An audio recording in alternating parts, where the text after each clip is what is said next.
If you need to uninstall the software, or if your software is not operating properly, follow these simple steps. Find the installation software that you downloaded and run it again. You will be prompted to either uninstall or repair the software. If you wish to remove the software from your system, select Uninstall.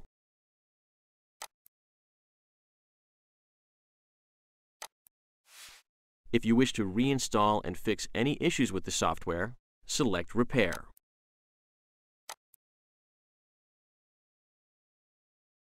For more information, see the Technical Troubleshooting Question and Answer document located at HP's Learn About Supplies website.